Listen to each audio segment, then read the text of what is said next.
Scene చెప్పిన వాటికి ఒకసారి చెప్తా. సీన్ నా క్లాస్మేట్గా నాకంటే తెలివైనడు, ఇది వాస్తవం.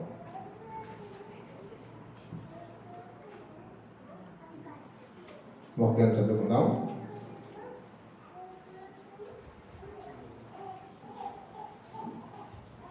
అలా చాలా ఎగ్జాంపుల్స్ చెప్పగలను. అంటే ఫస్ట్ నుంచి 5th వరకు కలిసి చదివాం కదా, ఒక మార్కర్ నాకంటే ఇప్పుడు ఎక్కువ వస్తూ ఉంటాయి తరగతి వరకు.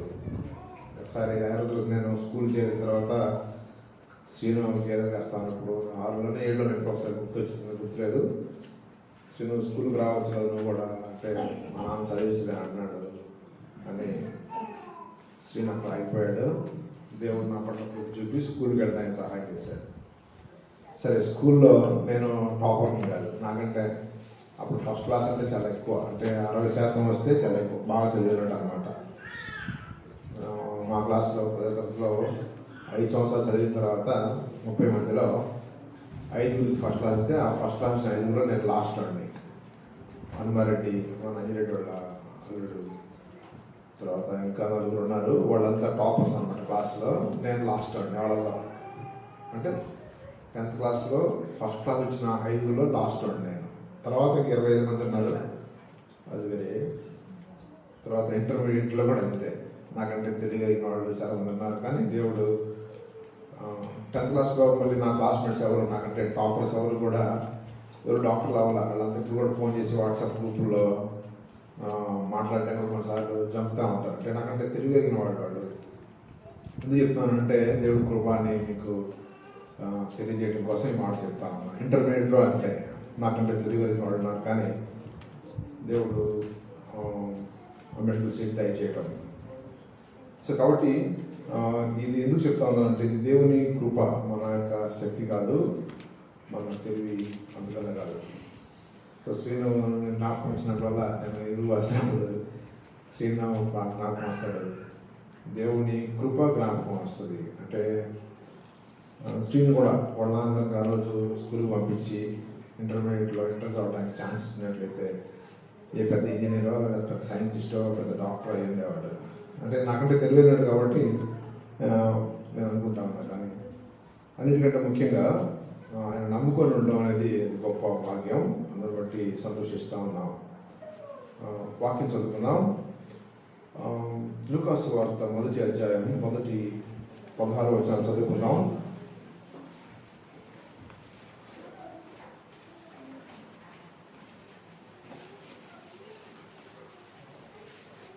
లూకాసు వార్త 1వ అధ్యాయం 16వ వచనం చదువుకుందాం.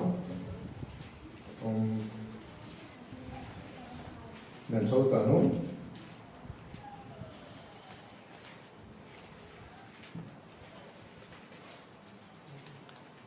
అందరూ తీశారు కదా, 49వ పేజీ, కొత్త నిబంధన గ్రంథం. కనత వహించిన థియోఫిలా, ఆరంభం నుండి కనులారా చూచి వాక్య సేవకులైన వారు మనకు అప్పగించిన ప్రకారం మన మధ్యలో నెరవేరిన కార్యములను గురించి వివరముగా వ్రాయటకు అనేకులు కొనుక్కున్నారు కనుక నీకు ఉపదేశింపబడిన సంగతులు నిశ్చయముగా జరిగినవని నీవు తెలుసుకున్నటకు వాటన్నిటినీ మొదటి నుంచి తరచి పరిష్కారముగా తెలుసుకుని ఉన్న నేను నీ పేరిట వాటిని గురించి వరుసగా రచించుట యుక్తమని ఎంచితిని.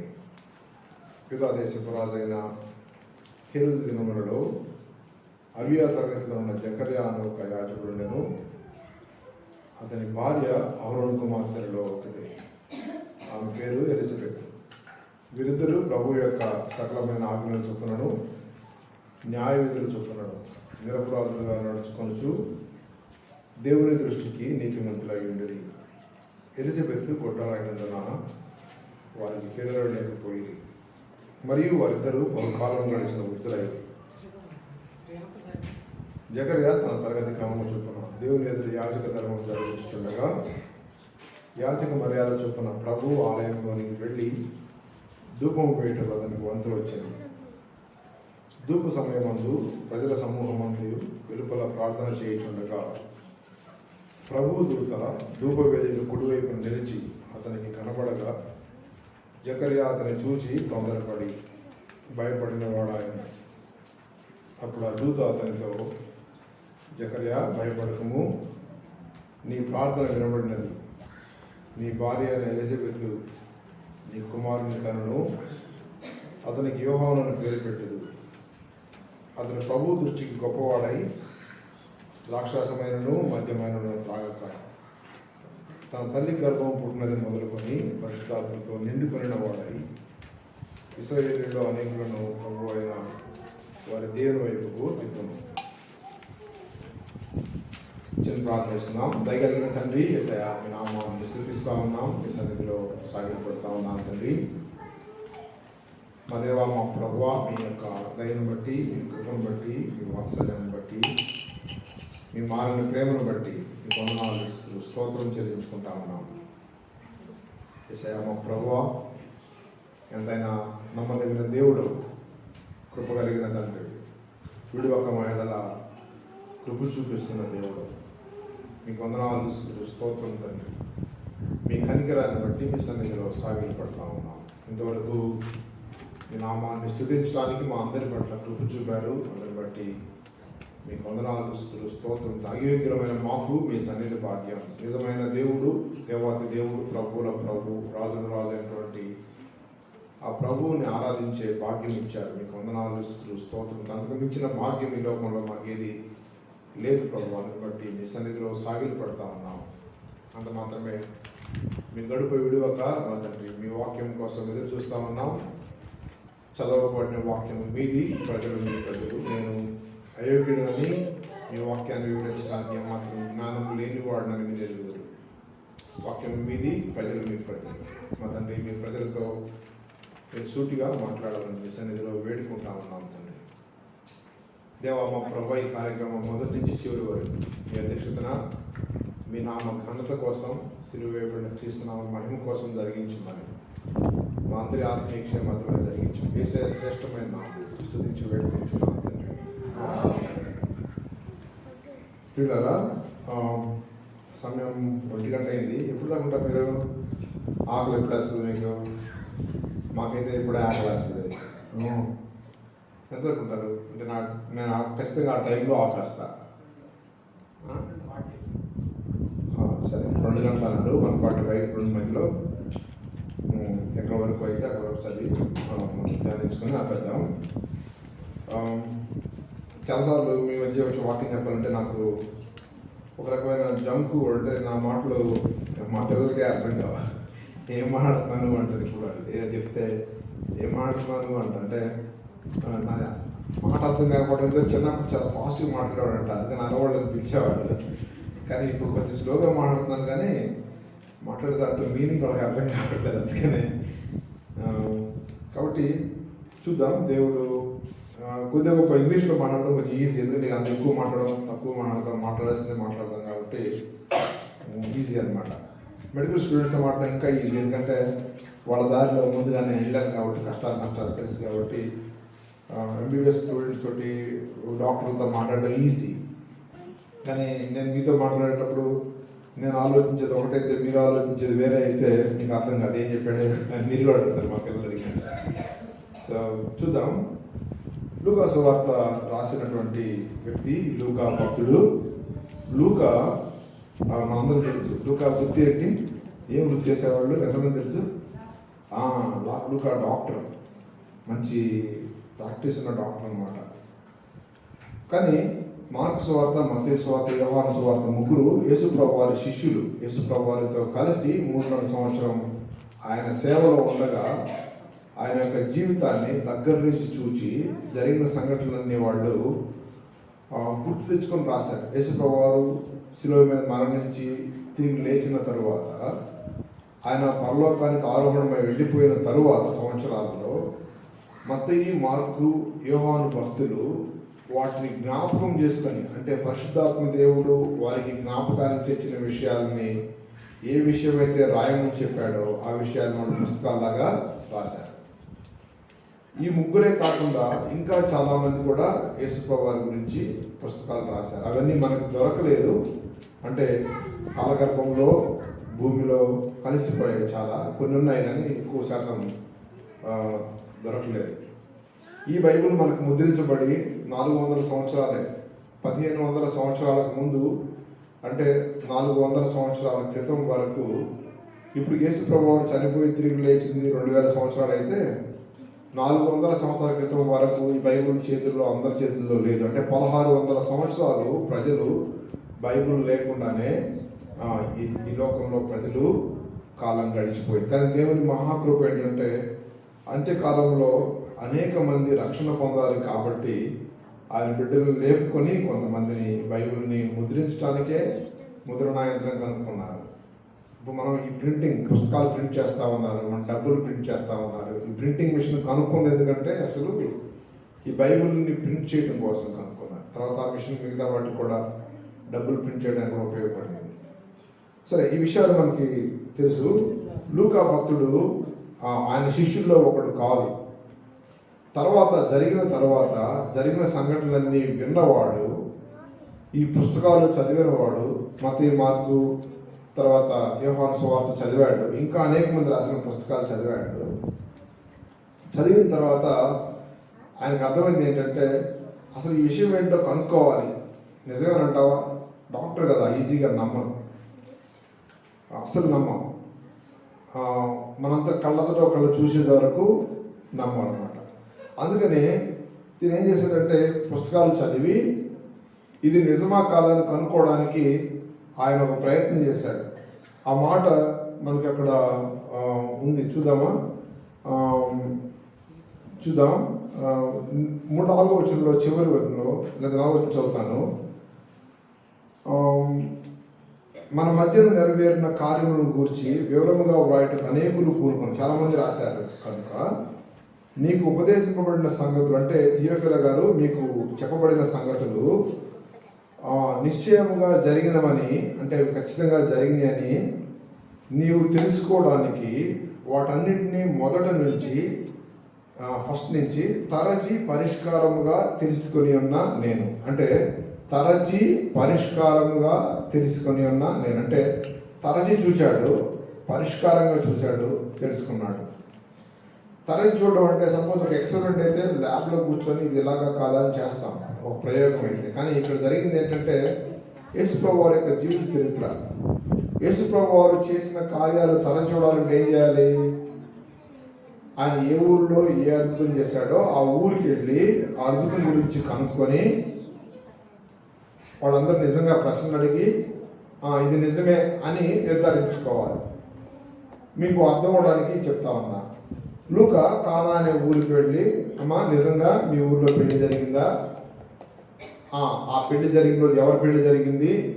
వధువు ఎవరు, వధువుడు ఎవరు, అప్పటి విందు ప్రధాని ఎవరు, ఆ ప్రధాని దగ్గరికి నిజంగా ద్రాక్షరసం అయిపోయిందా, అయిపోతే మీరు ఆ రాజభవనం నీరు నిజంగానే నీళ్ళే నింపారా, మీరే ద్రాక్షరసం తయారు చేసి నింపారా, అవి ఎలాగో నీళ్లు ద్రాక్షరసంగా మారి అని అనేక ప్రశ్నలు అడిగి తరచి కనుక్కొని ఒక నిర్ధారణ వచ్చాడు. నిజమే, ఈ ఊర్లో వివాహం జరిగింది, అక్కడ ద్రాక్షరసం అయిపోయినప్పుడు యేసుప్రభు వారు 6 రాజభవనం నీటిని ద్రాక్షరసంగా మార్చాడని వివరంగా తరచి పరిష్కారంగా కనుక్కొని తెలుసుకొని ఈ పుస్తకాన్ని రాసి ఆ థియోఫిలా అనేటువంటి వ్యక్తికి పంపించాడనమాట.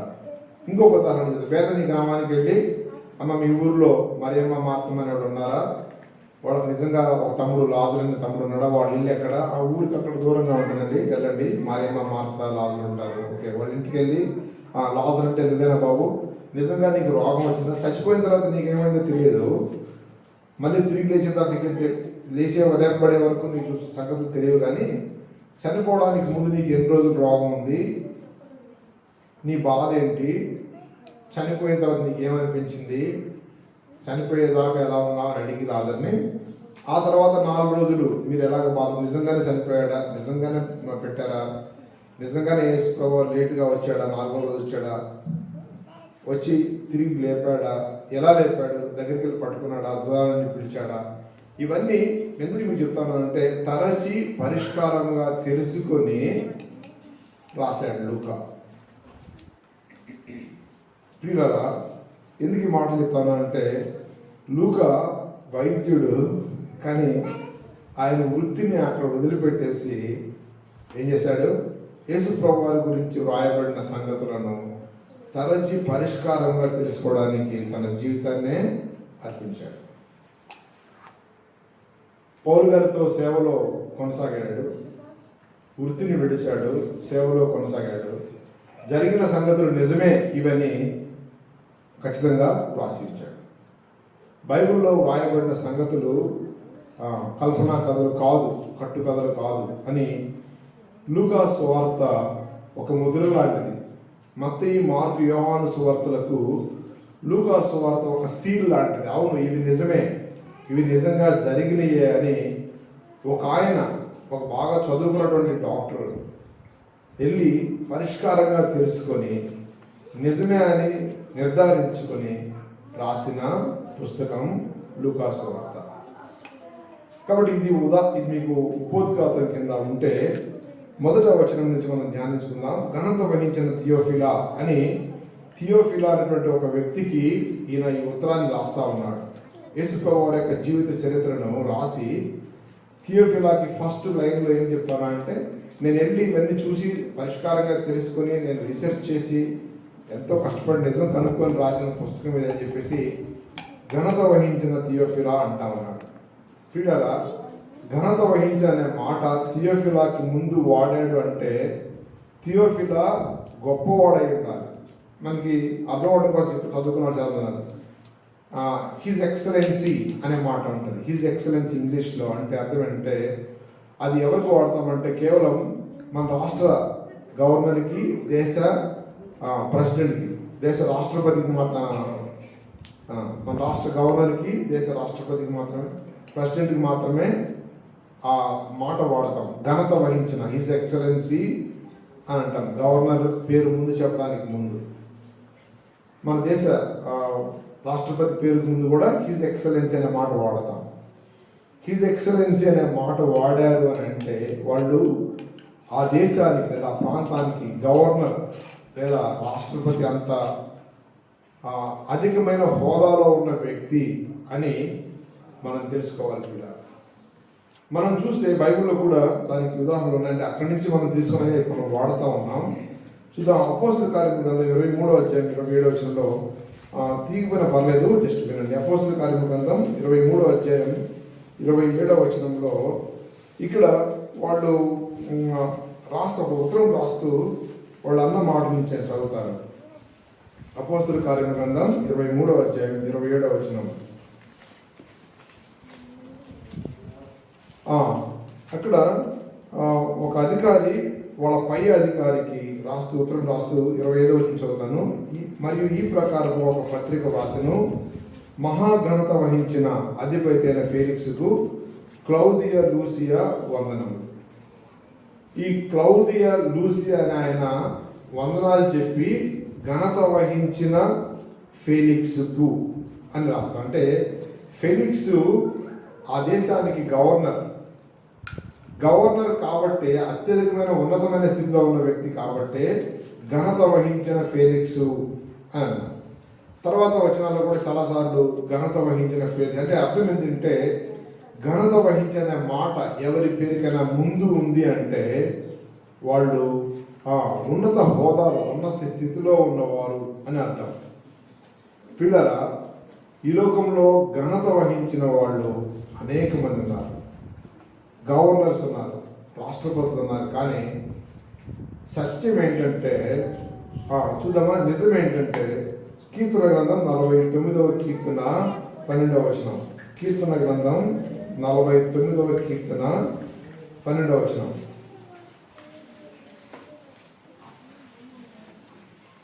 కీర్తన గ్రంథం 49:12. గనులు ఉన్నారు ఈ లోకంలో, ఘనత వహించిన వాళ్ళు ఉన్నారు, హిజ్ ఎక్సలెన్స్ అని పిలిపించుకున్న వాళ్ళు అనేక మంది ఉన్నారు. కానీ నిజం ఏంటంటే 49వ కీర్తన 12వ వచనం, ఘనత వహించిన వాడైనను మనుష్యుడు నిలువజాలడు. మనుష్యుడు నిలువజాలడు అంటే ఎంత ఘనత ఉన్నా కానీ వాడు నశించు మృగమును పోలినవాడు, అంటే నశించిపోయే జంతువుని పోలినవాడు. పిల్లల, ఈ లోకంలో ఎంత ఘనత వహించినా, ఎంత గొప్పవాళ్ళైనా మన యొక్క నిజస్థితి, మానవుని యొక్క నిజస్థితి ఏంటంటే ఆ ఘనత వహించిన వాడైనను నిలువజాలడు. అంటే ఎక్కువ కాలం బ్రతకలేడు, ఈ లోకంలో జీవితాన్ని కొనసాగించలేడు. 120 సంవత్సరాలు బ్రతికినా చనిపోవాల్సిందే. కాబట్టి ఈ లోకంలో మన రాష్ట్రపతి ఒక ఆయన అబ్దుల్ కలాం గారు, మనందరికీ చాలా ఇష్టం అని, ఆయన ఎంతో ఘనత వహించాడు, గొప్పవాడు. కానీ నిలిచాడా? ఇలా వాకింగ్ చెప్తూ నిలబడి ఆయన ప్రసంగం చేస్తూ, వాకింగ్ కాదు, ప్రసంగం చేస్తూ ఒక మీటింగ్లో కూలబడి చనిపోయాడు. కాబట్టి మానవ జీవితం అంటే ఈ లోకంలో ఎంత సాధించినా, ఎంత ఘనత పొందినా, ఎంత గొప్పవాడైనా, రాజకీయంగా కావచ్చు, ధనపరంగా కావచ్చు, ఎంత ఘనత వహించిన వాడైనా మనుషుడు నిలువజాలడు. కానీ నిజముగా ఘనత వహించిన వాడు మన ప్రభువు. చూద్దాం, కీర్తన 104వ కీర్తన 1వ వచనం. 104వ కీర్తన 1వ వచనం. నా ప్రాణమా యెహోవాను సన్నతించుము, యెహోవా నా దేవా నీవు అధిక ఘనత వహించినవు. మన ప్రభు అధిక ఘనత వహించినవాడు. ఆయన నిలిచేవాడు. ఆయన సంవత్సరములకు మితి లేదు. ఆయన చనిపోడు. యేసు ప్రభువారు మన నిమిత్తం మరణించిన, ఆయన తిరిగి లేచిన, ఇదిగో నేను మృతుడనైతిని కానీ సదాకాలము జీవిస్తాను. అధిక ఘనత వహించిన వాడు మన ప్రభువే. ఈ లోకంలో ఎంత ఘనత వహించిన మనుషులు ఉన్నా కానీ వాడు నిలువజాలరు. కానీ నిలిచి ఉండేవాడు, సదాకాలం ఉండేవాడు, అధిక ఘనత వహించిన వాడు మన ప్రభు అయిన యేసుక్రీస్తు. ఇంకొక మాట మనం చదువుదాం. ఇర్మియా గ్రంథం 30వ అధ్యాయం 19వ వచనం. ఇర్మియా గ్రంథం 30వ అధ్యాయం 19వ వచనం.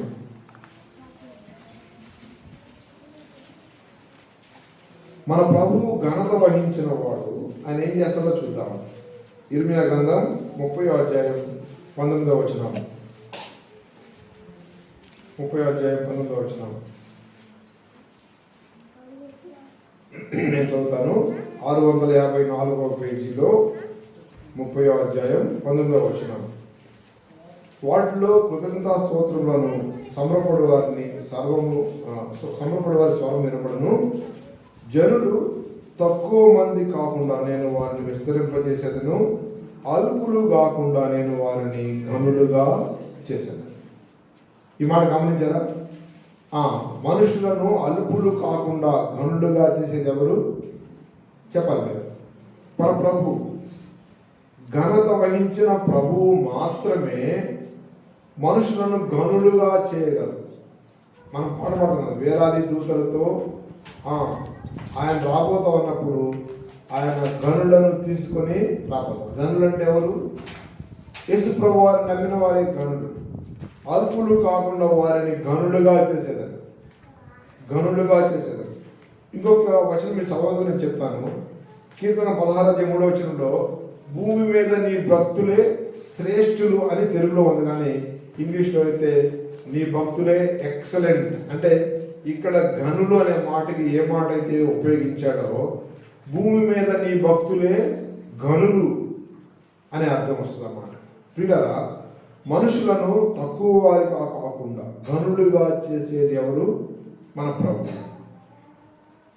ఈ లోకంలో మేము ఘనంగా ఉండాలని ప్రయత్నించే అనేక మంది ఉన్నారు, కానీ ఘనులుగా చేసేది మన ప్రభు.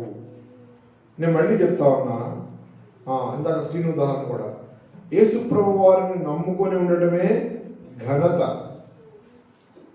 ఒక మనిషి ఘనుడా కాదా అని ఎలా చెప్పగలమనంటే, ఆ మనిషి యేసు ప్రభు వారిని నమ్ముకొని ఉన్నాడా లేదా అని మాత్రమే, దాని మీద మాత్రమే చెప్పగలం.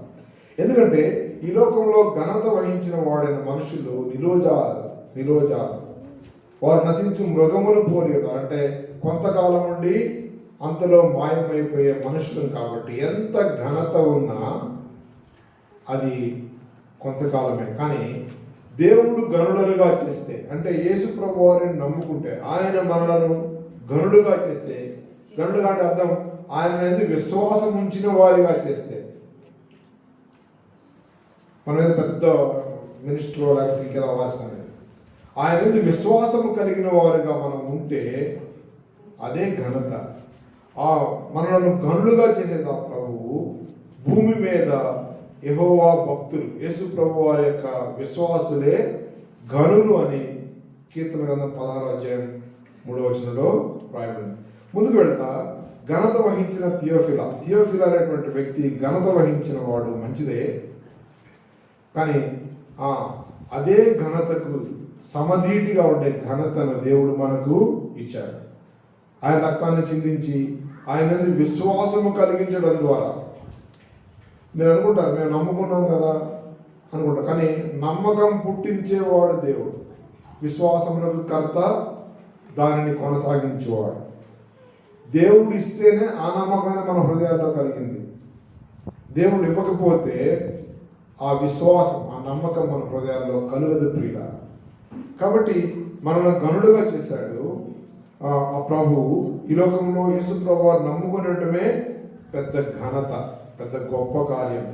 అన్నిటికంటే గొప్ప కార్యం యేసయ్యను నమ్ముకుని ఉంటాం. ముందుకు వెళ్దాం.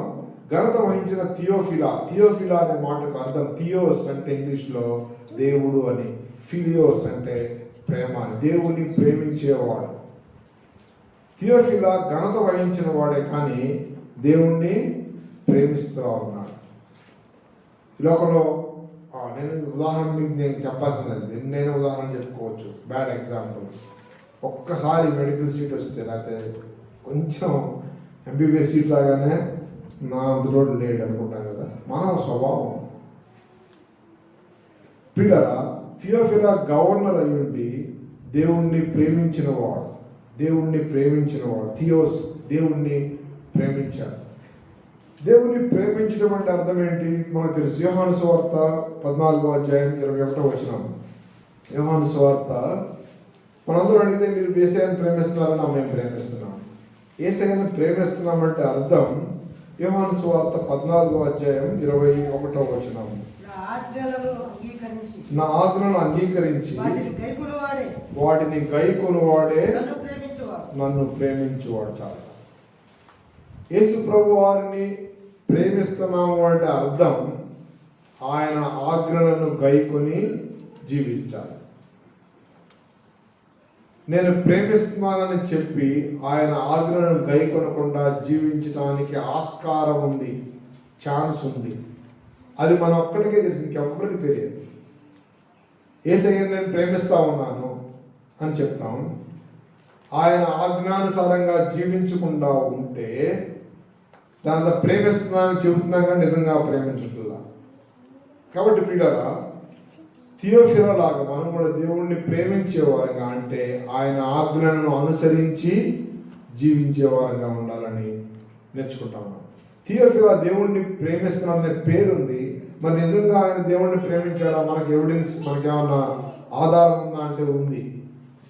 థియోఫిలా ఘనత వహించిన వాడు, గొప్ప గవర్నర్. అదే థియోఫిలాకి ఇదే లూకా గారు ఇంకొక ఉత్తరం రాశాడు. ఏ ఉత్తరం అది తెలుసా మీకు? ఇంకొక ఉత్తరం, రెండో ఉత్తరం. అపోస్తుల కార్యముల గ్రంథం కూడా లూకా గారు రాసినటువంటి ఉత్తరమే. అది కూడా థియోఫిలా గారికి రాసిన ఉత్తరమే. చూద్దాం. అపోస్తుల కార్యముల గ్రంథం 1వ అధ్యాయం 1వ వచనం. అపోస్తుల కార్యముల గ్రంథం 1వ అధ్యాయం 1వ వచనం. ఈ పుస్తకాన్ని రాసింది వైద్యుడైన లూకా. ఎవరికి రాశాడు అంటే థియోఫిలాకే రాశాడు. అక్కడ ఏమని రాశాడు చూడండి, చదవండి. 1వ వచనం. ఓ థియోఫిలా. చాలు. ఓ థియోఫిలా అంటే అర్థం ఏంటి? ముందే రాశాడు, మనం ఇందా చదువుకున్నాం. ఏమని రాశాడు? లూకాసు వార్తలో, లేకపోతే లూకాసు వార్త 1వ అధ్యాయంలో ఏమని రాశాడు చెప్పాలి. మీరు నిద్రపోతారేమో నేను అడుగుతామన్నా, కాగితం అడగను. కానీ నేను కూడా నిద్రపోతా ఉంటా, కానీ నైట్ డ్యూటీ చేస్తే నిద్రపోతా, లేకపోతే నైట్ అంతా నిద్రపోతే మరొక రోజు నిద్రపోను. సరే, ఘనత వహించిన థియోఫిలా అని చెప్పేసి లూకాసు వార్తలో రాసి అపోస్తుల కార్యముల గ్రంథం రాయడానికి వచ్చేసరికి థియోఫిలాని ఏమంటా ఉన్నాడు? ఓ థియోఫిలా అంటా ఉన్నాడు. ఘనత వహించిన థియోఫిలా అంటలా. ఎందుకంటలేదు తెలుసా? ఎందుకంటలేదంటే థియోఫిలా ఈ లూకా గారు రాసినటువంటి ఉత్తరాన్ని, లూకాసు వార్తను చదివి దేవుని యందు విశ్వాసం ఉంచి దేవుడిని నమ్ముకున్నాడు కాబట్టి థియోఫిలా తను తాను తగ్గించుకోవడం మొదలుపెట్టాడు. లూకా గారికి రాసిన పత్రంలో నన్ను ఘనత వహించని పిలవద్దు, ఎక్సలెంట్ అని పిలవద్దు, నేను కూడా నీ తోటి సహోదరుడినే, అందరం సహోదరుడు అని తను తాను తగ్గించుకున్నాడు. కాబట్టి నెక్స్ట్ ఉత్తరంలో అపోస్తల కార్య గ్రంథం రాసి థియోఫిలా గారికి పంపిస్తా ఉంటే ఆ మొట్టమొదటి ఏమంటా ఉన్నాడు? ఓ థియోఫిలా అంటా ఉన్నాడు. ఘనత వహించిన థియోఫిలా రాయట్లేదు లూకా గారు. ఎందుకనంటే అప్పటికే థియోఫిలా తను తాను తగ్గించుకునేవాడు, తన స్థితిని బట్టి గర్వించనివాడు అని లూకాకి పూర్తిగా అర్థమైంది. కాబట్టి ఓ థియోఫిలాని పిలవడానికి ఏమాత్రం భయపడలేదు, జంకలేదు. పిల్లరా, థియోఫిలా దేవుని ప్రేమించి దేవుని ఆజ్ఞ తను తాను తగ్గించుకునేవాడు హెచ్చింపబడిన ఆజ్ఞను నెరవేరుస్తా ఉన్నాడు. కాబట్టి అంత గవర్నర్ అయినా ఓ థియోఫిలాని పిలిపించుకోవడానికి ఇష్టపడ్డాడు. ఎంత మాదిరి మనం కదా. థియోఫిలా గొప్ప మాదిరి, తను తాను తగ్గించుకునేదానికి థియోఫిలా. కాబట్టి థియోఫిలాని మనం నేర్చుకుంటున్నమాట. ఆయన ఘనత వహించిన వాడు, దేవుని ప్రేమించేవాడు, తను తాను తగ్గించుకోవడానికి ఇష్టపడినవాడు. లూకా సువార్త 1వ అధ్యాయం 1వ వచనంలో ఘనత వహించిన థియోఫిలా ఆరంభం నుండి కన్నులారా చూచి వాక్య సేవకులైన వారు మనకు అప్పగించిన ప్రకారం అంట.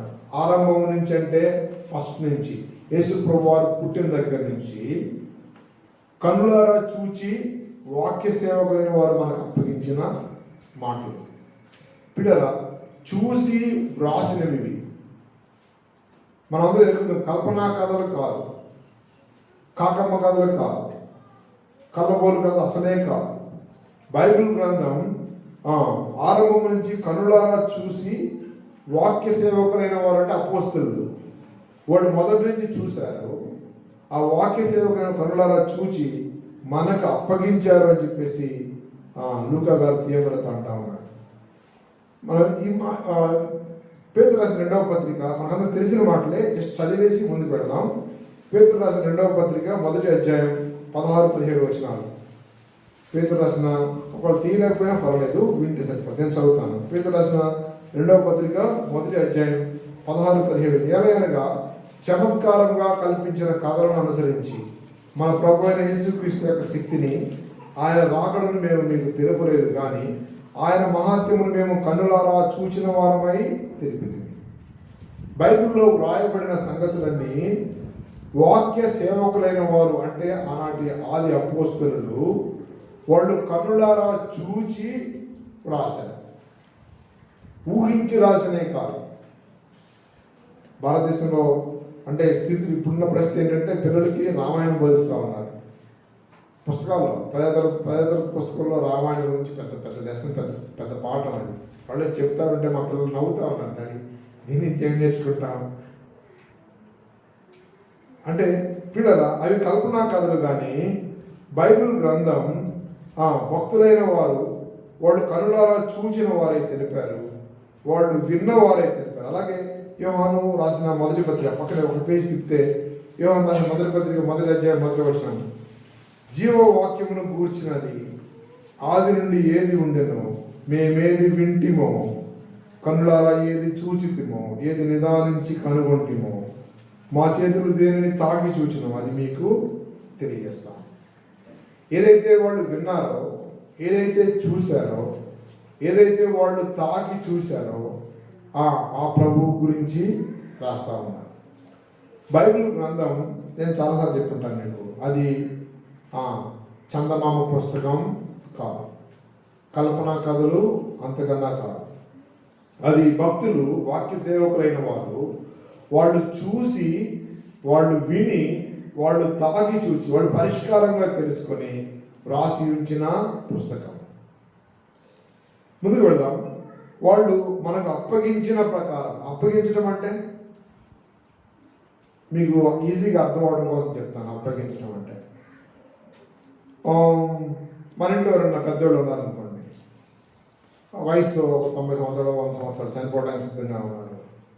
వాళ్ళు ఎప్పటి నుంచో దాచుకున్న బంగారం ఒక చైన్ ఉందనుకోండి, ఎవరు ఇష్టం ఉంటే వాళ్ళ కూతురునో కోడలను ఎవరన్నా పిలిచామా, ఇది నాకు మా అత్తగారు పెట్టింది, నేను జాగ్రత్తగా నా జీవితం నేను వేసుకున్నాను, ఇది చేయను. అప్పట్లో 40 రూపాయలు, ఇప్పుడు 40,000 50,000 అవుతుంది, నీకు ఇస్తా ఉన్నాను అంటున్నప్పుడు ఏం చేస్తారు వాళ్ళు? బంగారాన్ని అప్పగిస్తారు. అదే ఇంట్లో మూలన చీపురు ఉందనుకోండి, అమ్మా ఈ చీపురు నేను నీకు అప్పగించి వెళ్ళిపోతాను, నా జీవితం అయిపోయింది, ఈ చీపురుతో గుళ్ళు ఉడుచుకొని చీపురుని అప్పగిస్తారా? ఎందుకు ఉదాహరణ చెప్పారంటే, అప్పగించడంలో వాళ్ళ యొక్క ఆ ప్రశస్తమైనది, విలువ కలిగినది, భద్రము చేయబడినది భద్రముగా అప్పగించారు. వాక్యాన్ని వాళ్ళు మనకు భద్రముగా అప్పగించారు. అంటే బైబిల్లో చాలా ఉదాహరణ చెప్పగలను. యెజ్రా గ్రంథంలో యెరూషలేములో ఉన్నటువంటి బంగారాన్ని వాళ్ళు నెబుకద్నెజర్ రాజు వాళ్ళకి తీసుకొచ్చిన బంగారాన్ని ఆ కోరెష్ రాజు వాళ్ళకి అప్పగించారు. వాళ్ళు 4 నెలలు దాన్ని జాగ్రత్తగా దొంగలు బారిపడకుండా తీసుకొచ్చి యెరూషలేములో చర్చి కట్టే వాళ్ళకి దాన్ని అప్పగించారు. అప్పగించడం అంటే అర్థం విలువైనది జాగ్రత్తగా తీసుకొచ్చి మన చేతుల్లో పెట్టడం. విలువ లేని దాన్ని అప్పగించారన్న మాట ఉపయోగించం కదా. మనకు ఒకళ్ళు 1 కోటి రూపాయలు ఇచ్చారనుకోండి, 1 కోటి రూపాయలు నాకు అప్పగించారని తీసుకొచ్చి జనాన్ని దేవుడి కోసం వాడమని అంటాం. 1 రూపాయి ఇచ్చారనుకోండి, ఈ 1 రూపాయలు అప్పగించారంటామా? ఇచ్చాడండి అంటాం.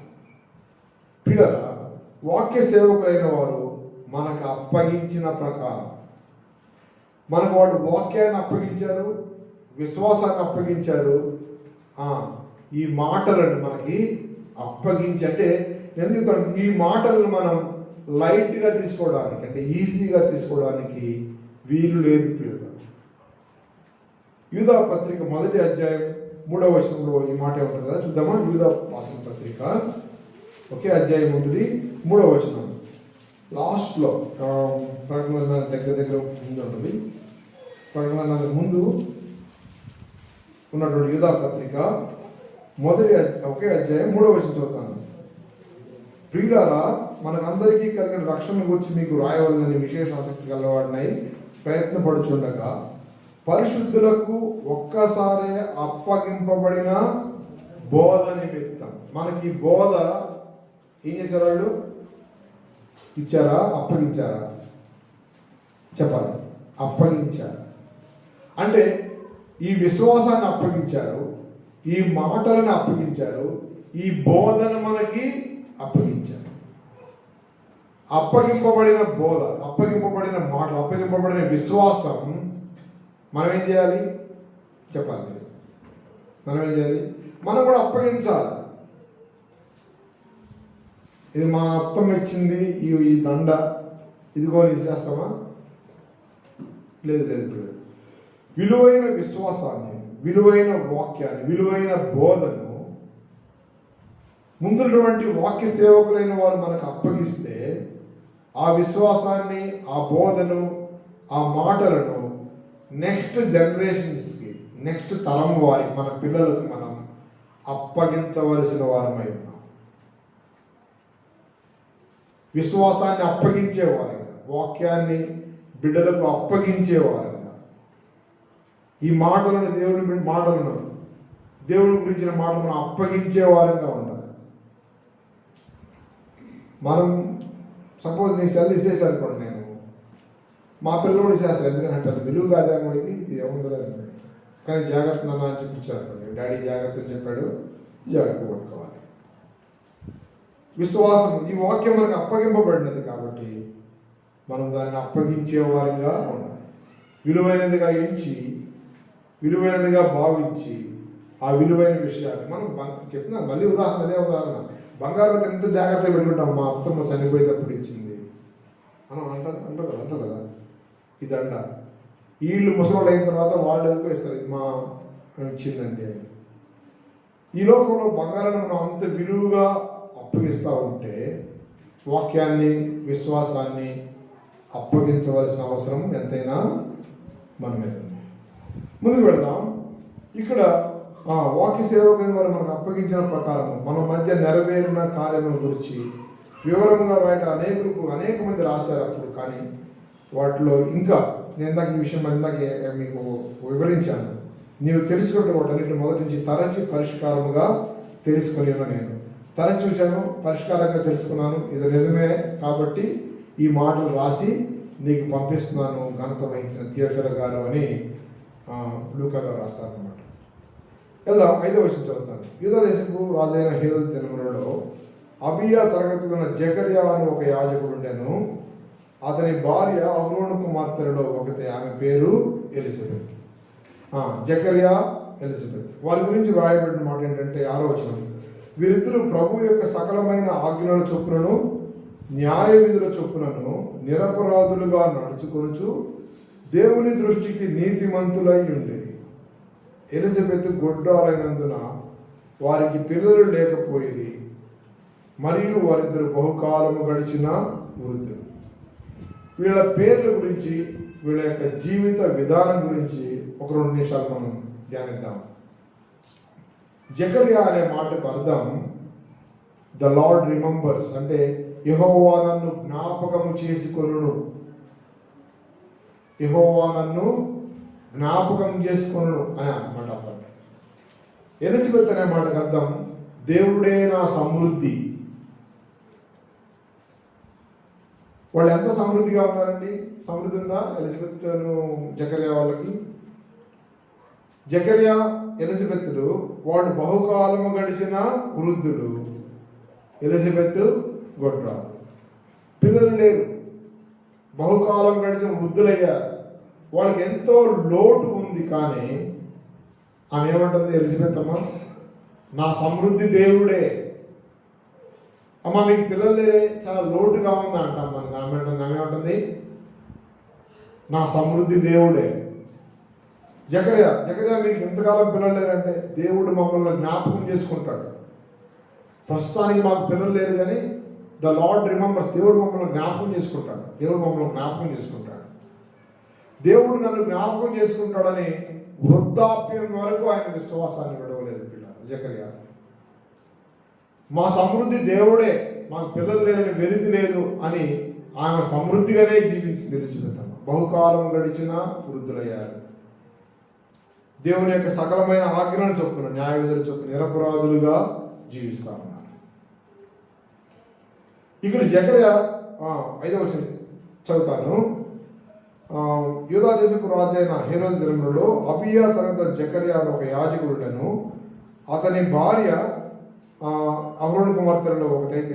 8వ వచనం చదువుతాను. జకర్యా తన తరగతి క్రమము చొప్పున దేవుని ఎదుట యాజక ధర్మము జరిగించుచుండగా అనే మాట. ఈ మాట గమనించారా? జకర్యా తన తరగతి క్రమము చొప్పున, అంటే దేవుని సన్నిధిలో ధూపము వేసే ఆ సమయానికి వచ్చినప్పుడు తన సమయం చొప్పున క్రమముగా వెళ్ళి దేవుణ్ణి ఆరాధించడానికి, దేవుని సన్నిధిలో ధూపం వేయడానికి వెళ్ళాడు. జకర్యా దేవుని సన్నిధిలోనికి వెళ్ళి ధూపము వేయకుండా ఉండడానికి చాలా కారణాలు చెప్పవచ్చు. నేను వృద్ధుడినండి, రాలేకపోతా ఉన్నాను, ఇంతకాలం ప్రార్థన చేశాను, దేవుడు మమ్మల్ని జ్ఞాపకం చేసుకుంటా ఉన్నాను, ఇంకా జ్ఞాపకం చేసుకో, 90 సంవత్సరాలు వచ్చినాయి, పిల్లలు కలగలేదు, ఎందుకు రావాలి, నేను ఎందుకు వెళ్ళి దేవుని సన్నిధిలో ధూపం వేయాలి అని అనలేదు. అంటే చెప్పాలనుకుంటే జకర్యాకి చాలా కారణాలు ఉన్నాయి. వృద్ధాప్యం ఉంది, కీళ్ళ నొప్పులు ఉన్నాయి, పిల్లలు లేరు, ఎంతో ఆశ పెట్టుకున్నాడు దేవుడు జ్ఞాపకం చేసుకుంటాను, జ్ఞాపకం చేసుకోలేదు ఇంకా. ఇలా అనేక కారణాలు చెప్పవచ్చు. కానీ జకర్యా తన తరగతి క్రమము చొప్పున దేవుని ఎదుట యాజక ధర్మం జరిగించడానికి వెళ్ళినట్టుగా చూస్తాం. పిల్లరా, దేవుని సన్నిధికి వెళ్ళడానికి అనేక కారణాలు కావచ్చు. ఇరుకు, ఇబ్బంది, నష్టం, బాధ, వేదన, కష్టం, అవన్నీ ప్రభు యొక్క ప్రేమ నుంచి మనల్ని ఎడబాపనేమో ఎదిగిన వారమై ఆయన సన్నిధికి వెళ్ళి ఆరాధించే వారంగా ఉన్నారు. ఇక్కడ జకర్యా, ఎలిజబెత్ వారు బహుకాలం గడిచిన వృద్ధులు, కానీ దేవుని దృష్టికి నీతిమంతులు. ఇక్కడ నేను మాట చెప్తా ఉన్నాను, మనుషుల దృష్టిలో నీతిమంతుడిగా కనబడడం ఈజీ. మనుషుల దృష్టిలో నీతిమంతుడిగా కనబడడం చాలా సులభం. కానీ దేవుని దృష్టిలో దేవుడు పైనుండి చూస్తూ ఉన్నప్పుడు మన హృదయాలు, మన జీవితం ఆయన ఎరుగని స్పష్టమేది లేదు. ఆయనకు కనుమరుగ్గా ఉండే ఏ విషయము లేదు. నీ గురించి, నీ పుట్టుక, నీ జీవితం, నీ మాటలు, నీ చూపులు సమస్తము ఎరిగినవాడు. నా గురించి సమస్తము ఎరిగినవాడు. సమస్తము ఎరిగిన దేవుని ఎదుట జకర్యా, ఎలిజబెతులు ఎలా ఉన్నారు? నిరపరాధులుగా ఉన్నారు. దేవుని దృష్టికి నీతిమంతులై ఉన్నారు. మనం ఈజీగా నీతిమంతులు లేడు, ఒక్కడో లేడు కాబట్టి నేను నీతిమంతులు కాదని చెప్పుకోవడం మనకి అది సులభం. కానీ దేవుని వాక్యం చర్చిస్తూ ఉంది, ఆయన దృష్టిలో నీతిమంతులంగా కనబడడానికి దేవుడు మన పట్ల కృప చూపున్నాడు. ముందుకు వెళ్దాం. ఆయన తన క్రమము చొప్పున కదా జకర్యా దేవుడు నన్ను జ్ఞాపకం చేసుకుంటాడని తన జీవితకాలం అనుకున్నాడు. ఎలిజబెత్ అమ్మ మా సమృద్ధి ఆయనే, మాకేం లోటు లేదు, మా దేవుడే మా సమృద్ధి అంటా ఉన్నారు. ఇక్కడ 8వ వచనంలో జకర్యా తన తరగతి క్రమము చొప్పున దేవుని ఎదుట యాజక ధర్మం జరిగించుచుండగా యాజక మర్యాద చొప్పున ప్రభువు ఆలయంలోనికి వెళ్ళి ధూపము వేయుటకు అతనికి వంతు వచ్చింది. ఈ మాట గమనించండి. యాజక మర్యాద చొప్పున, క్రమం చొప్పున వచ్చాడు, మర్యాద చొప్పున వెళ్తాడు. యాజక మర్యాద దేవుని సన్నిధిలో మన దేవునికి ఒక మర్యాద ఉంటుందండి. నేను మీకు సమయం అయిపోతున్నట్టు ఆ మాటలు చెప్పేసి ముగిస్తా. రాజులు 2వ గ్రంథం 17వ అధ్యాయం తీయద్దు, నేను మీకు అర్థమైనట్టు చెప్తాను. రాజులు 2వ గ్రంథం 17వ అధ్యాయం 26-27 వచనాల్లో ఏముంటుందంటే, అక్కడ షోమ్రోను దేవుని పట్టణం, వేరే అషూరు రాజు వచ్చి షోమ్రోను పట్టణాన్ని బాగా ధ్వంసం చేసి అక్కడున్న ప్రజలను తీసుకుని వెళ్ళిపోతాడు. ఆ పక్కనున్న హమాతు, సెపర్వయము అలాంటి ఇతర పట్టణాల నుంచి వచ్చిన వాళ్ళు షోమ్రోను పట్టణంలో ఇళ్ళు ఖాళీగా ఉన్నాయి కదా, మంచి మంచి ఇళ్ళు ఉన్నాయని చెప్పి ఆ ఇళ్లలో వాళ్ళ నివాసం ఉండడానికి ప్రారంభిస్తారు. అక్కడ ఏమని రాయబడి ఉందంటే ఆ దేశపు ప్రజలు అంటే షోమ్రోనులో అప్పుడు నివసిస్తున్న వారు దేవుని మర్యాద ఎరుగని వారు కనుక దేవుడు వారి మధ్యకు సింహములను పంపించారు.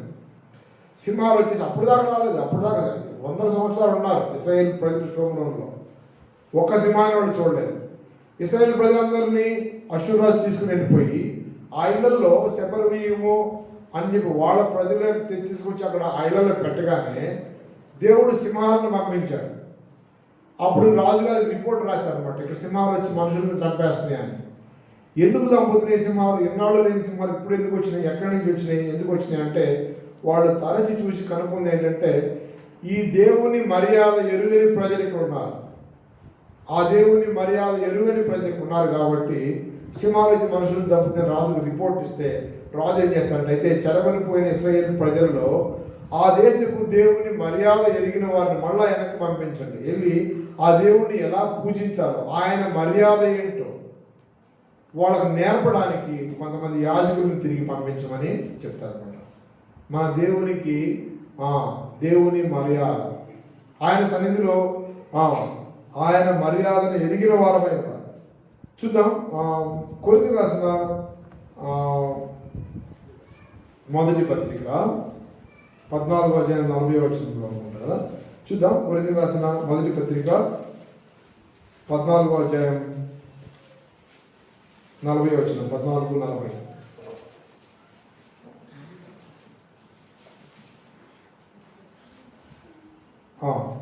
కాబట్టి నా సహోదరులారా, ప్రవచించిన ఆసక్తితో అపేక్షించుడి, భాషలతో మాట్లాడుట ఆటంకపరచబడి, కానీ సమస్తమును మర్యాదగాను క్రమముగాను జరుగుతుంది. మనం ఏమి చేసినా, ప్రవచించినా, ప్రార్థించినా, పాట పాడినా, మాట్లాడినా సమస్తమును క్రమముగాను మర్యాద.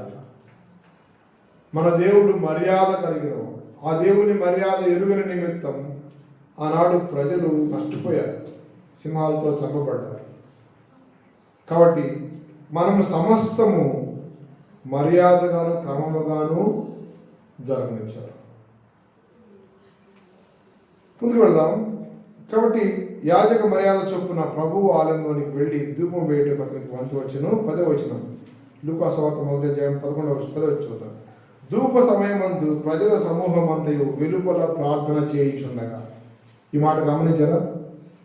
లోపల జకర్యాని దేవుని సన్నిధిలో ధూపం వేస్తూ ఉంటే బయట వెలుపల ప్రజలు ఏం చేస్తూ ఉన్నారు చెప్పాలి.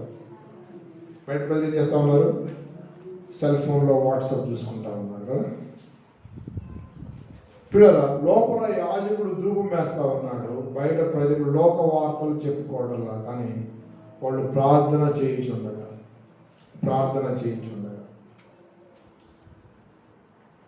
మీరు గమనించారా? ఈ విషయాలు జరిగింది ఎప్పుడంటే మలాకి గ్రంథం రాయబడిన తర్వాత 400 సంవత్సరాల తర్వాత ఈ సంఘటన జరిగింది.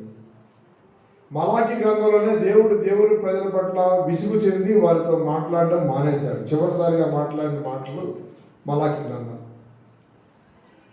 గ్రంథం నుంచి మరలా ఈ లూకా సువార్త రాసేదానికి మధ్యలో 400 సంవత్సరాల గ్యాప్ వచ్చింది. కానీ కొంతమంది ప్రజలు ఆ దేవుని యందు విశ్వాసము విడువని వారు ఉన్నారు. దేవుడు మాట్లాడడం మానివేశాడు. 400 సంవత్సరాలు ఒక ప్రత్యక్షత లేదు. దేవుడు ఎవరికి ప్రత్యక్షం అవ్వలేదు, ఎవరితో మాట్లాడలేదు, ఏ ప్రవక్త లేపబడలేదు, ప్రవచించే వాళ్ళే లేరు, ప్రవక్తలే లేరు. కానీ కొంతమంది ప్రజలు ఆ విశ్వాసాన్ని విడువని వారుగా ఉన్నారు. ఎన్ని సంవత్సరాలు? మళ్ళీ చెప్పాలి. ఎన్ని సంవత్సరాలు చెప్పాలి? 400 సంవత్సరాలు. 40 సంవత్సరాలు కాదు, 400 సంవత్సరాలు. అంటే అర్థం ఏంటంటే 4 తరాలు కనీసం, లేదా 5 తరాల ప్రజలు వాళ్ళ బిడ్డలకు ఆ విశ్వాసాన్ని అందించి వెళ్ళారు. ఇశ్రాయేలు ప్రజలంతా దేవుని విడిచిపెట్టి వెళ్ళిపోయారు. కానీ కొంతమంది ఎవరైతే తల్లిదండ్రులు వాళ్ళ తర్వాత వాళ్ళ పిల్లలు ఆ విశ్వాసాన్ని అప్పగించారో, ఆ మాటలను అప్పగించారో, ఆ యాజక ధర్మాన్ని అప్పగించారో, ఆ దేవుని సన్నిధిలో సేవ చేయడాన్ని అప్పగించారో వాళ్ళు చేస్తూనే ఉన్నారు. వాళ్ళలో ఉన్నటువంటి ప్రజల్లో ఒకడు జకర్యా, మిగతా మంది ప్రజలు. జకర్యా దేవుని సన్నిధిలో ధూపం వేస్తూ ఉంటే బయట ఆవరణం నుంచి ప్రజలు ఏం చేస్తూ ఉన్నారు? ప్రార్థన చేస్తూ ఉన్నారు. పిల్లల దేవుని సన్నిధిలో వాక్యం చెప్పే వాళ్ళ గురించి ప్రార్థన చేయవలసిన బాధ్యత మన మీద ఉంది. సేవకుల గురించి ప్రార్థించవలసిన బాధ్యత. కాబట్టి జకర్యా తన పని తను చేస్తూ ఉన్నాడు, దేవుని సన్నిధి ధూపం వేస్తూ ఉన్నాడు. బయట ప్రజలు ప్రార్థన చేస్తారు. ఇందాక చెప్పాను కదా, మనం ప్రార్థించే వారిగా ఉండాలి. ముందుకు వెళ్దాం. 12వ వచనం, 11వ వచనం. ప్రభువు దూత ధూప వేదిక కుడివైపు నిలిచి అతని కనబడగా జకర్యా అతని చూసి తొందరపడి భయపడిన వాడాయని. జకర్యా ధూపం వేస్తా ఉన్నాడు. ఈ లోపల ధూపానికి కుడివైపున గాబ్రియేలు దూత ప్రత్యక్షమయ్యాడు. ఆ విషయాన్ని చూసి జకర్యా భయపడ్డాడు. కానీ దూత అంటా ఉన్నాడు. అప్పుడు ఆ దూత అతనితో 13వ వచనం, జకర్యా భయపడకము, నీ ప్రార్థన వినబడింది. ఈ మాట గమనించారా పిల్లలు? జకర్యా భయపడద్దు, నీ ప్రార్థన వినబడినది. ఈ మాట ఎప్పుడు చెప్పాడు దేవుడు జకర్యాకి? ఎన్ని సంవత్సరాలు చెప్పాడు? జకర్యా ఎప్పుడు నుంచి ప్రార్థన చేస్తున్నాడు? జకర్యాకి ఎప్పుడు పెళ్ళి అయి ఉంటుంది? 25 సంవత్సరాలు పెళ్ళి అనుకున్నాం. ఇప్పుడు బహుకాలం గడిచిన వృద్ధుడంటే 90 సంవత్సరాలు. 25 నుంచి 90 సంవత్సరాలు, దాదాపు 75 సంవత్సరాలు ప్రార్థన చేస్తానే ఉన్నాడు. ఏమని ప్రార్థన చేస్తున్నాడు? యేసయ్యా బిడ్డలు 75 సంవత్సరాలు ప్రార్థన చేసిన తర్వాత అప్పుడు అంటున్నాడు గాబ్రియేలు దూత, జకర్యా నీ ప్రార్థన వినబడింది. కొన్నిసార్లు దేవుని యొక్క సమాధానం, దేవుడిచ్చేటువంటి సమాధానం, ఆయన ఇచ్చే జవాబు లేట్ అవ్వచ్చు. ఎన్ని సంవత్సరాలు లేట్ అవ్వచ్చు? 10 years, 15 సంవత్సరాలు, 20 సంవత్సరాలు, 30 సంవత్సరాలు, 50 సంవత్సరాలు. 70 సంవత్సరాలు 100 సంవత్సరాలు లేట్ అవ్వచ్చు, కానీ దేవుడు ప్రార్థన వినే మాట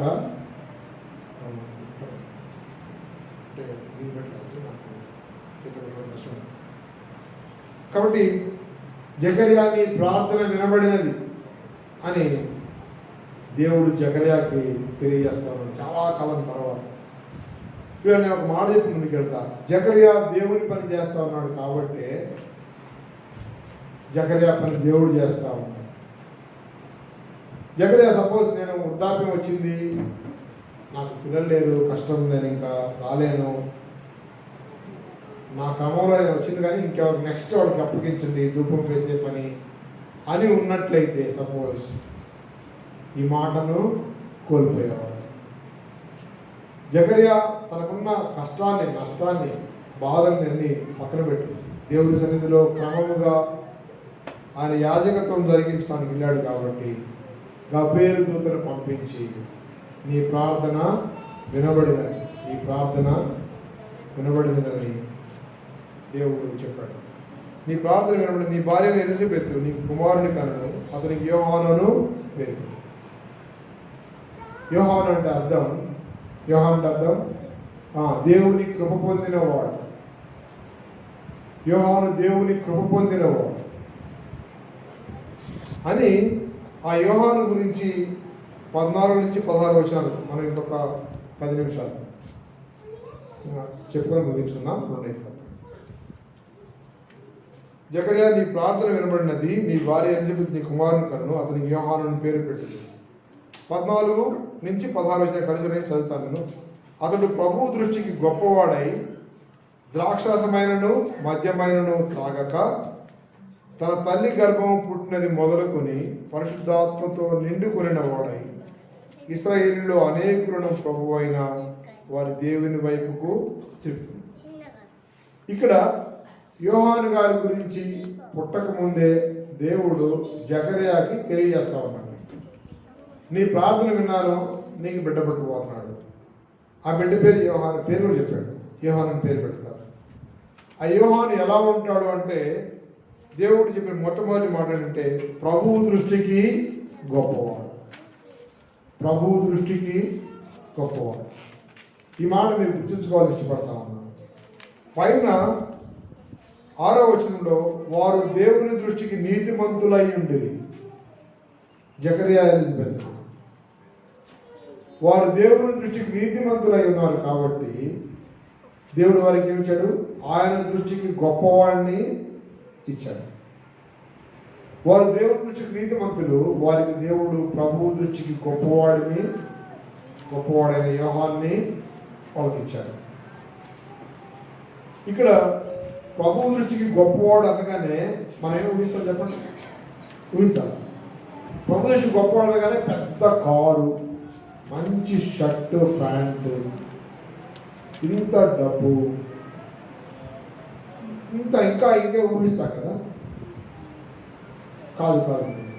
యోహాను ప్రభువు దృష్టికి గొప్పవాడు. కానీ యోహాను గురించి చదివితే చూద్దాం. మత్తయి సువార్త మన ఎరిగిన మాటలు 3వ అధ్యాయం 1 నుంచి 3 వరకు.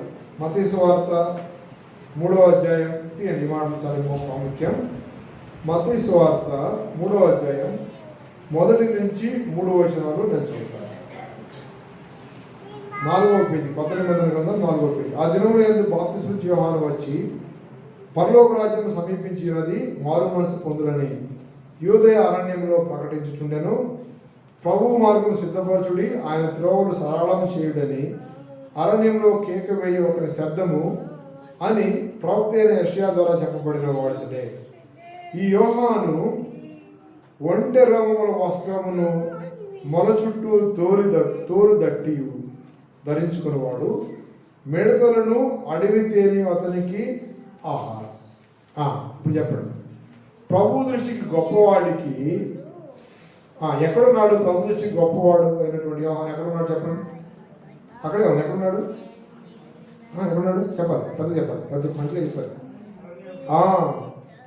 ప్రభు దృష్టికి గొప్పవాడు పెద్ద పట్టణంలో, పెద్ద అపార్ట్మెంట్లో, పెద్ద బిల్డింగ్లో లేడు, అరణ్యంలో ఉన్నాడు. ప్రభు దృష్టికి గొప్పవాడు యోహాను యొక్క వస్త్రాలు ఏంటి చెప్పండి? ఒంటె రోమముల వస్త్రం అంటే ఒంటె పైన ఎంట్రుకల్ని చిన్న వస్త్రం లాగేసుకొని మొలకు కట్టుకొని ఆ బెల్ట్ పెట్టుకున్నాడు, తోలు బెల్ట్ పెట్టుకున్నాడు. సన్నని నార వస్త్రములు ధరించుకొని లేడు. ఈ లోకంలో గొప్పవారిని మనం ఆలోచించంటే ఫైన్ లినెన్, మనం లినెన్ కాటన్ అండి ఇది అంటాం కదా కొంతమంది వ్యక్తులు చూసినప్పుడు. ఈ లోకంలో గొప్పతనం అంటే పెద్ద బిల్డింగ్లో ఉంటాం. ఈ లోకంలో గొప్పతనం అంటే సన్నని నార వస్త్రములు ధరించుకుని ఉంటాం. ఈ లోకంలో గొప్పతనం అంటే మంచి ఆహారం తింటాం. రాజభోజనంలో మద్యపానం అన్నీ ఉంటాయి, ఏం కావాలంటే అవి ఉంటాయి. ఇది స్విట్జర్లాండ్ తీసుకొచ్చినటువంటి వైన్ అండి, ఇది దుబాయ్ నుంచి తీసుకొచ్చినటువంటి ఖర్జూర కాయలండి, ఇది ఇంకెక్కడి నుంచో తెచ్చిన ఏదండి భోజనం పెడితే కదా గొప్పవాళ్ళు చూపించారు. ఈ లోకంలో గొప్పవాళ్ళు సన్నని వస్త్రములు ధరించుకుంటారు, గొప్ప గొప్ప మేళల్లో ఉంటారు, మంచి ఆహారం తింటారు. కానీ దేవుని దృష్టికి గొప్పవాడైనటువంటి యోహాను యొక్క ఆహారం ఏంటి చెప్పండి? మిడతలు. మనం తింటాము మిడతలు. పేదవాళ్ళు తినే ఆహారం, ఏ ఆహారం లేని వాళ్ళు ఆకలి తీర్చుకోవడానికి తినే ఆహారం మిడతలను తిన్నాడు. ఒంటె రంగు వస్త్రం, అది గరుగ్గా ఉంటుంది, గుచ్చుకుంటా ఉంటాయి ఆ ఇంటిలో. కానీ ఆ ఇంటిలో వస్త్రాన్ని కట్టుకున్నాడు. ఎక్కడున్నాడు? అరణ్యంలో ఉన్నాడు. ఇప్పుడు చెప్పండి, దేవుని దృష్టికి గొప్పవాడు ఎలా కనపడతారు? ఇప్పుడు చెప్పండి. మోసపోకూడదు. బిల్డింగ్లు చూసి, కార్లు చూసి, వస్త్రాలు చూసి, డమ్మాన్ని చూసి మనం మోసపోయే వారంగా ఉంటారు. దేవుని దృష్టికి గొప్పవారు ఇలా ఉంటారు. అవసరమైన ఆహారం, తగు మాత్రపు వస్త్రాలు, మితమైనటువంటి జీవితం. యోహాను దేవుని దృష్టికి గొప్పవాడు కాబట్టి ఆయన వస్త్రధారణ, ఆయన ఆహారం, ఆయన నివసించే ప్రదేశం దేవుని దృష్టికి గొప్ప వ్యక్తిగా. ముందుకు వెళ్దాం. దేవుని దృష్టికి గొప్పవాడు యోహాను ద్రాక్షరసమైనను మద్యమైనను తాగక. నేను ఎంతో బాధ చెప్తా ఉన్నా, అంటే జగన్కి నేను ఓటేసాను, మీరు కూడా వేసి ఉంటారు. బైబిల్ పట్టుకొని విజయమ్మ బైబిల్ ఉంటుంది కాబట్టి అందరూ ఓటేసాను. మళ్ళీ ఏమని నేను చెప్పట్లా, మీ ఇష్టం, ఎవరికైనా ఓటేయచ్చు. కానీ మద్యం ఏరులై పారుతాం. దేవుడు దేవుడు మా ఊళ్ళో ఇంకా ఏ షాప్ రాలేదు, వచ్చిందా? మా ఊళ్ళో మద్యం షాప్ రాలేదు కదా, అది దేవుడు కృప. వీధికి ఒకటి, దారికి ఒకటి మద్యం షాప్. 100 రూపాయలు అంటే వెళ్ళి తాగడానికి ఛాన్స్ ఉన్నది. పిల్లరా,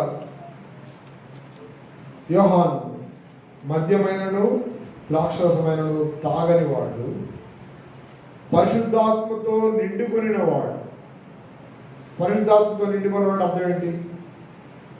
మనం అనుకుంటే, నాకు అర్థం కాల్చినప్పుడు మన హృదయం ఒక బాటిల్ అనుకుంటే, వాటర్ బాటిల్ లాగా అది సగం నిండిందా, 30 నిండిందా, పూర్తిగా నిండిందా, అలాగా పరిశుద్ధాత్ముడు నిండి ఉంటాడు అనుకునేవాడిని. తప్ప అది కాదు. పరిశుద్ధాత్మతో నిండుకుని వాడు అంటే అర్థం పరిశుద్ధాత్మ చేత నడుపబడిన వాడు.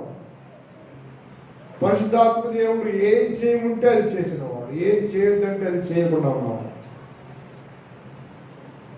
పరిశుద్ధాత్మ చేత నిండుకుని వాడు. పరిశుద్ధాత్మ దేవుడు ఇది నువ్వు చేయకూడదు, ఒక ప్రభావం చేయండి, ఇది నువ్వు చేయొచ్చు, ఈ పని చేయాలంటే సరే ప్రభావం చేస్తాను. అలాగూ పుట్టినది మొదలుకొని పరిశుద్ధాత్మ యొక్క అధికారములకు సంపూర్ణముగా లోబడిన వాడు యోహాను. అందుకనే పరిశుద్ధాత్మతో నిండుకొనిన వాడని యోహాను గురించి రాయబడింది. పరిశుద్ధాత్మతో నిండుకొనిన యోహాను అరణ్యంలో సువార్త ప్రకటించి. అరణ్యంలో ఎవరు చెప్పుంటాడు? మీకు కొన్నిసార్లు చెప్పుకుంటున్నాను. ఎవరు చెప్పుంటాడు? అరణ్యం ఎవరుంటారండి? ఎవరుంటారు చెప్పాలి. అరణ్యంలో చెట్లు, జంతువులు, నీరు, గాలి, వాతావరణం ఉంటుంది. జంతువులకు చెప్పాడు సువార్త, చెట్లకు చెప్పాడు సువార్త, అరణ్యానికి చెప్పాడు సువార్త. మనుషులు ఎవరు లేరు అక్కడ. తర్వాత ఊర్లోకి వచ్చి మారు మనసు పొందండి అని చెప్పేసి సువార్త ప్రకటించి యేసు ప్రభువు గురించి చెప్పి బాప్తిసం ఇచ్చాడు. జంతువులు ఎందుకు చెప్పాడంటారా? జంతువులు కూడా దేవుని యొక్క రాక కోసం ఎదురు చూస్తూ ఉన్నాయి. త్రుటిలో తప్పించుకున్నటువంటి గొర్రె పులి నోట్లో నుంచి పులి వెంటబడతా ఉంది. గొర్రె త్రుటిలో తప్పించుకుని వెళ్ళిపోయింది, కానీ కాలి గాయమైంది. ఆ గొర్రె దగ్గరికి వెళ్ళి యోహాను వాక్యం చెప్పాడు. ఏం చెప్పాడు?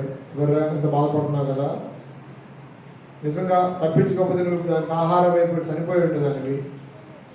కానీ యేసు ప్రభు ఈ లోకానికి రెండోసారి రాబోతా ఉన్నాడు. ఆయన యొక్క రెండవ రాకడలో ఈ భూమిని 1000 సంవత్సరాలు పరిపాలించబోతా ఉన్నప్పుడు నువ్వు ఆ పులితో పక్కనే కూర్చోవచ్చు. నీకేమి హాని చేయదు, ఏ హాని చేయదు. సో జంతువులకు సువార్త ప్రకటించాడు. భూమి ఆయన యొక్క రాక కోసం ఎదురు చూస్తూ ఉంటే పాప భారాన్ని మోయలేక భూమి నీకు విడుదల కలగబోతా ఉంది. నీ పైన ముళ్ళగచ్చలు ఇవన్నీ ముళ్ళు మలిచాయి కదా.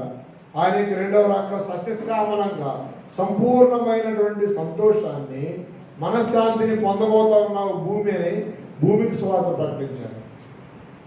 జంతువులకు సువార్త, చెట్లకు సువార్త ప్రకటించాడు. ప్రకృతికి సువార్త ప్రకటించాడు. తర్వాత పరిశుద్ధాత్మ దేవుడు నడిపించినప్పుడు యెరూషలేముకు వచ్చి యెరూషలేము అనేక మందికి సువార్త ప్రకటించి యేసు ప్రభువారి గురించి చెప్పి బాప్తిస్మం ఇచ్చాడు. అంత మాత్రమే కాదు, హేరోదు తన తమ్ముడు యొక్క భార్యను ఉంచుకున్నప్పుడు పరిశుద్ధాత్మ దేవుడు చెప్పాడు యోహానుకి, యోహాను వెళ్ళి చెప్పు అంటే నేను వెళ్ళను ప్రభువా, ఏం చేస్తాడో అలా ధైర్యంగా హేరోదు దగ్గరికి వెళ్ళి, హేరోదు దేవుని బిడ్డల యొక్క రక్తాన్ని చిందించినవాడు, అనేక మందిని చంపినవాడు. అటువంటి హేరోదు దగ్గరికి ధైర్యంగా వెళ్ళి, హేరోదు నువ్వు చేస్తుంది తప్పు, నీ తమ్ముడు భార్యను ఉంచుకున్నావు, ఇది మంచిది కాదు, నీకు మేలు కాదు అని చెప్తే ఏం చేశాడు హేరోదు? యోహాన్ని చెప్పాలి, ఏం చేశాడు? పట్టుకొని అంటారా నువ్వా చెప్పేది కానీ ఏం చేశాడు చెప్పాలి, ఏం చేశాడు? జైల్లో వేయించాడు. యోహాన్ని జైల్లో వేయించాడు. పరిశుద్ధాత్మ దేవుడికి తెలుసు యోహాను జైల్లో పెట్టబడతాడు. ఆయన కానీ పరిశుద్ధాత్మ దేవుడు చెప్పాడు నువ్వు వెళ్ళి చెప్పు అంటే యోహాను చెప్పాడు. చెప్పగానే హేరోదు కోపం వచ్చి జైల్లో వేశాడు.